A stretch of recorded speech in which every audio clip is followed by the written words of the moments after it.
Halo, halo, apa kabar Anda semua? Kembali berjumpa dengan saya, Gun Arif dan Bung Rocky Gerung. Bung Rocky, mau nggak mau kita mesti melanjutkan perbincangan kita kemarin ya. Kan kita kemarin menduga-duga apa nih pertemuan antara Pak Jokowi dengan Pak Surya Paloh itu apakah dia kata ada stick atau carrot gitulah kira-kira ya. Apakah dia ditodong atau dia dirangkul gitu ya. Tapi ternyata kalau dari perbincangan dengan dari Pak Surya Paloh yang dibocorkan ke publik, ya ke media, ya kelihatannya suasananya nggak setegang yang seperti kita bayangkan. Jadi artinya kesimpulannya ya dirangkul gitu. Indikator untuk dirangkulnya itu kan, ya kalau yang muncul di permukaan Pak Jokowi misalnya bertanya siapa calon wakil presidennya Anies gitu. Yang dijawab oleh Pak Surya Paloh bahwa ya dia nggak ikut urusan itu karena yang menentukan itu adalah Anies Baswedan kan begitu. Terus juga soal yang dia ngeledek, rupanya diledek Pak Surya Paloh kan kemarin dia kritik keras tentang revolusi mental yang gagal, katanya Pak Jokowi, waduh dia nunggu-nunggu kritik apalagi yang lebih keras. Rupanya nonton Jokowi. Tapi itu kan yang kalau dalam ini kita sebut sebagai panggung depannya. Kita tidak tahu apa panggung belakang. Kita cuma bisa menduga-duga kemarin itu eh, menterinya Nasdem yang dua orang yang tersisa di kabinet ikut rapat dalam kabinet. Jadi kelihatannya aman gitu, Bung Rocky. Walaupun yang satu sudah diperiksa KPK.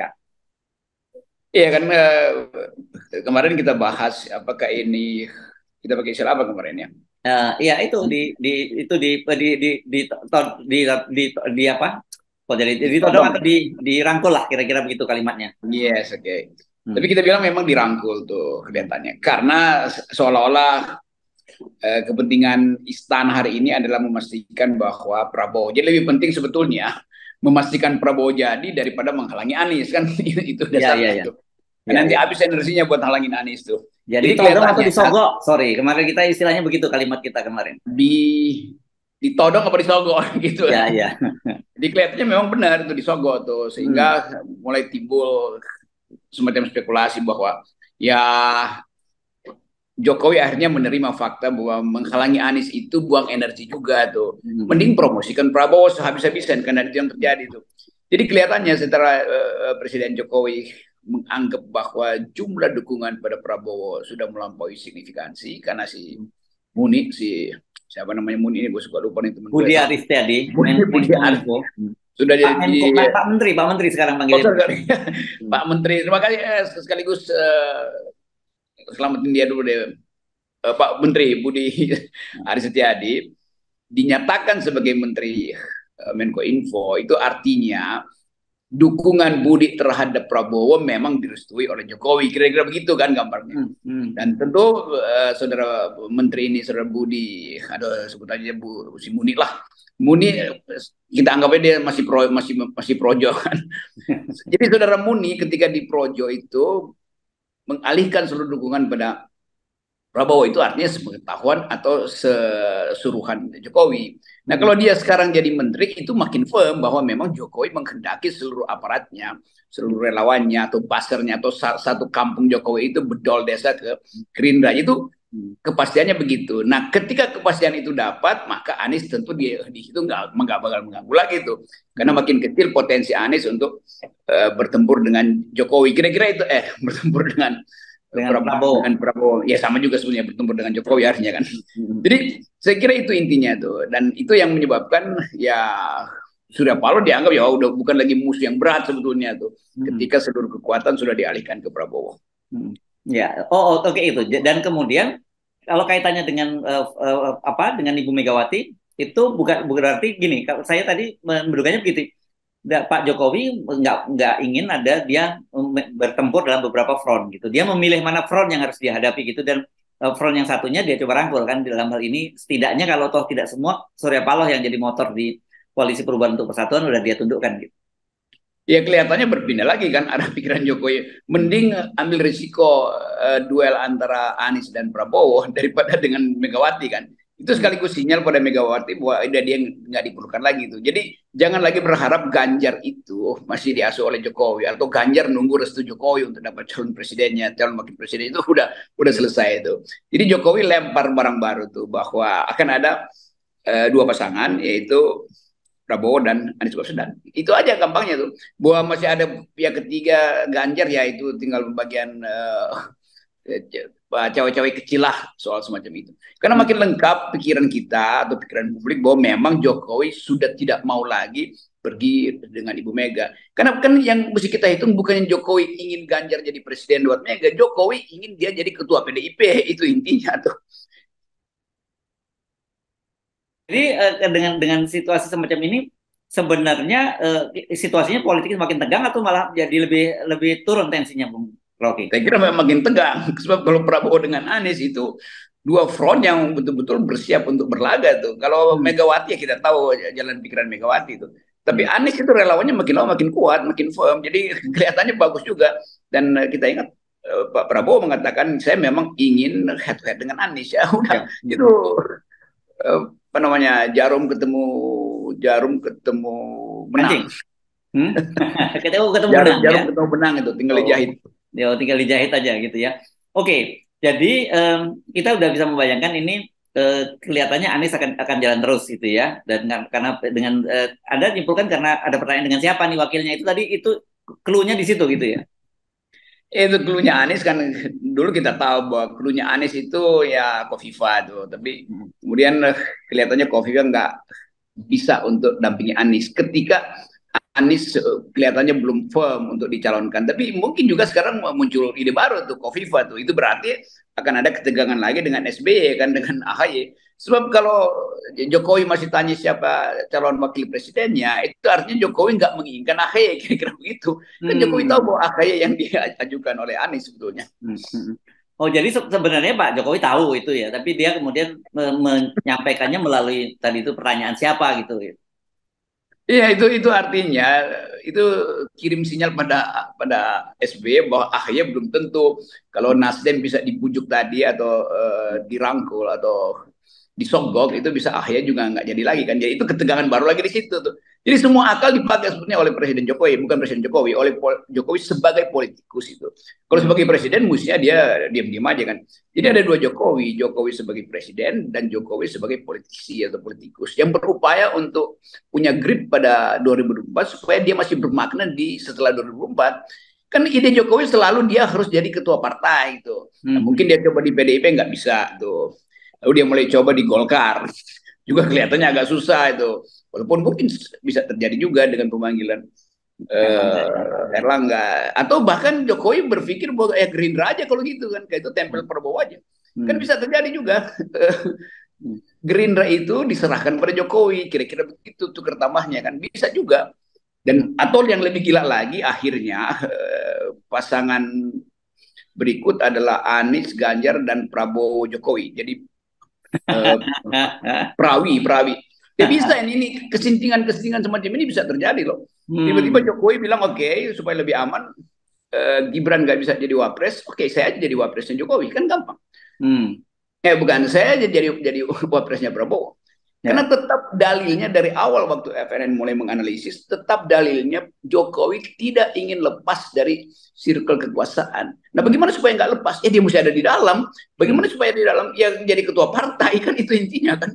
Yang dari dulu kita tangkap itu dari dulu Jokowi ingin PSI jadi partai dia tuh, lalu pindah ke PDIP berharap bahwa ada munaslup supaya Jokowi diangkat dulu jadi ketua partai, baru dia restui calon presiden. Nggak bisa juga tuh. Ya upaya mengambil alih Golkar. Juga ada upaya mengambil alih Demokrat. Semua ini kan kerjaan Jokowi. Jokowi berupaya ambil alih Demokrat supaya dia bisa dipilih Demokrat, mulai Muldoko. Jadi mungkin langkah terakhir justru dapat sinyal bahwa ya nanti akan ada munaslup Gerindra, Pak Jokowi diangkat sebagai ketua partai Gerindra. Setelah tukar tambah panjang lebar dengan Prabowo misalnya kan semua ini dimungkinkan karena nggak ada pola politik Indonesia itu betul kayak apa namanya itu kayak jelly itu kemana-mana begitu dikemas dia keluar kemana-mana tuh. Jadi sebenarnya pertemuan dengan Pak Surya Paloh itu bagian dari itu tadi ya manifestasi yang dia nyatakan ingin cawe-cawe itu ya. Iya, itu sebetulnya. Jadi kalau orang bilang Jokowi nggak berhenti cawe-cawe, dia makin cawe-cawe justru dari awal tingginya begitu kok. Iya, iya. Ya kan orang menafsirkan, oh ini dia nggak akan cawe-cawe ini dengan menyatakan begitu karena dia mengakui Anies akan Anies akan maju dan sebagainya. Tapi justru dengan cara begini dia bisa memainkan kartu-kartu itu gitu ya. Dan sekaligus juga, tapi saya juga bertanya-tanya apakah kemudian kenapa Pak Jokowi mengambil langkah seperti ini karena dia mengamati pertemuan antara Puan dengan AHY misalnya begitu, dan dia tahu gerakan ini kemana ujungnya nanti, pasti ini setidaknya pada putaran kedua kan akan mereka bergabung begitu. Ya kelihatannya dikondisikan begitu. Tapi udah kita anggap aja bahwa dari awal Jokowi tidak ingin lepaskan pengaruh dia atau kepentingan dia di 2004. Dan yang paling final di dalam kalkulasi itu adalah dia harus dampingi calon presiden berikutnya tuh. Jadi hitungan yang paling gampang dia lepas PDIP. Artinya mulai sekarang dia nggak bikin lagi PDIP itu. Karena dua hal. Pertama, Ganjar nggak mungkin lagi diasuh oleh dia. Yang kedua, dan yang lebih nggak mungkin lagi adalah dia mau jadi ketua ketua PDIP, kan itu dasarnya tuh. Lalu dicoba, kalau begitu bisa nggak Demokrat diganggu gugat tuh? Ternyata Demokrat semakin solid. Demokrat bahkan berupaya untuk memberi sinyal bahwa dia bisa juga loh dengan PDIP itu. Jadi Jokowi anggap bahwa udahlah kalau begitu PDIP nggak, bukan mainan dia lagi tuh. Mainan baru ada Golkar bisa itu. Tapi di ujungnya tetap satu pikiran harus diucapkan bahwa Jokowi akan cawe-cawe sampai hari terakhir masa jabatannya tuh. Dan kelihatannya makin jelas bahwa Prabowo tahu bahwa cawe-cawe Jokowi itu mesti dilayani. Kan itu intinya kan. Jadi dan ternyata memang efektif begitu dilayani, elektabilitas Gerindra itu naik terus dan aktivitas Pak Prabowo makin lama makin final tuh, menuju final bahwa hanya dengan Jokowi dia bisa maju sebagai calon presiden. Nggak masuk akal juga jalan pikiran Prabowo karena memang dia nggak mungkin tanpa Jokowi, karena dari awal Pak Prabowo menganggap bahwa dia ada bagian dari kabinet Jokowi, itu masuk akalnya di situ. Ya. Dan kalau kita teruskan masuk akalnya, jangan-jangan Prabowo juga menawarkan jadi ketua Gerindra supaya lebih lengkap lah kompleksitas. Oke, mungkin orang pada agak mengerjakan apa dahi ketika dengar ide Anda, tapi tiba-tiba nanti seiring perjalanan waktu tiba-tiba bisa terbukti itu, karena banyak sekali yang Anda sampaikan itu kemudian ternyata yang anggap orang ini nggak masuk akal ternyata memang seperti itu jadinya gitu. Ya dalam politik yang nggak masuk akal kita mesti menganalisa dengan cara yang sama, dengan cara yang nggak masuk akal. Ya. Dan akhirnya itu yang benar yang tidak masuk akal itu kan begitu ya. Iya, itu berkali-kali yang saya prediksi. Iya benar juga loh, walaupun ngaco. Ya memang kalau kita prediksi dengan cara ngaco terhadap hal yang ngaco, ya pasti betul. Oke, orang tadinya berharap wah ini Pak Jokowi udah mulai insaf nih, udah baik, udah. Ternyata sebenarnya bukan itu ya. Ini tetap saja bagian dari upaya cawe-cawe itu. Gitu. Itu kan orang bisa lihat pas event, artinya Ya, peristiwa di belakang itu mulai di Kaesang ditaruh di Depok itu, yes, Bobi Nasution dipasang yes. di sana, Gibran dipasang di situ, Gibran naik lagi gairahnya untuk jadi calon wakil presiden. Lama-lama dianggap kok ya semua anak gue nggak bisa, mantu gue nggak bisa, gue aja yang masuk lagi kan begitu gampangnya kan. Iya, betul kan orang, iya kita teringat lagi orang seperti Gibran, orang seperti Kaisang dulu kan juga ngomong wah enggak.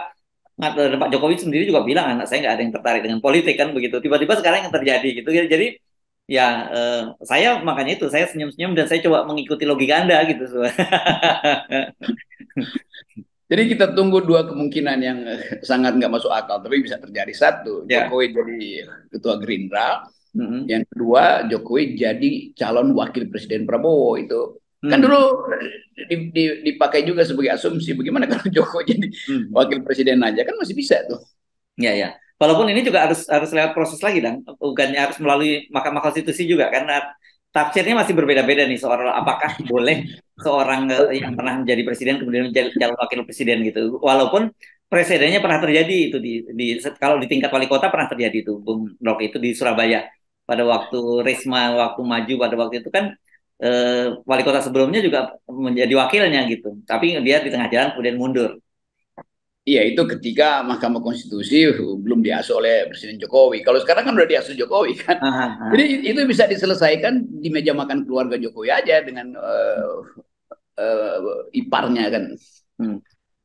Jadi kita mesti bayangkan hal semacam itu. Jadi mudah sebetulnya melihat politik Jakarta, sama seperti mudah kita menduga akhir dari drama Korea tuh. Oke. Jadi ini pertanyaan Jokowi tadi tentang siapa calon wakil presiden dari Anies itu nggak bisa kita tafsirkan secara linier gitu ya, bahwa Ya, memang dia bertanya soal itu. Ada pertanyaan lain yang lebih mendasar yang sebenarnya dia simpan. Iya itu dia ini semacam ya umpan-umpan kecil dan Hmm. berlaku sebetulnya bagi mereka yang ingin dapat kepastian Jokowi mau apa sebetulnya kan Hmm. dengan Hmm. kalimat itu aja udah pasti Demokrat berpikir lagi tuh apa sebetulnya yang dimaksud masa Jokowi nggak tahu bahwa AHY itu yang udah digadang-gadang sama Anies itu kan itu Hmm. artinya sangat mungkin Jokowi percaya bahwa di Nasdem masih ada keretakan bahwa belum Hmm. firm soal AHY itu jadi dia Hmm. provokasi lagi kan siapa sebetulnya itu kan Hmm. tinggal itu masalahnya kan sampai sekarang tuh nggak ada kepastian tuh Nasdem itu mau dukung AHY apa enggak kan itu Iya, dasarnya iya, tuh iya, iya, iya. Oke, oh jadi ini pertanyaan provokatif sesungguhnya begitu. ya Oke, betul oke, baik, makasih Bung Rocky. Saya akan catat ini perbicaraan kita hari ini ya. Kapan mulai nanti betul nanti terbukti ini. ya jadi Jokowi memancing di air jernih udah jernih AHY tapi dia masih mancing juga di situ Oh, oke. Menarik ini. Oke, baik. Dan tapi yes saya kira supaya kejernihan kalau kita percaya kejernihan itu dimulai dari 0% ya, Bung Rocky. nah ini dia Ya. Oke, terima kasih Bung Rocky. yeah Ya. oke okay.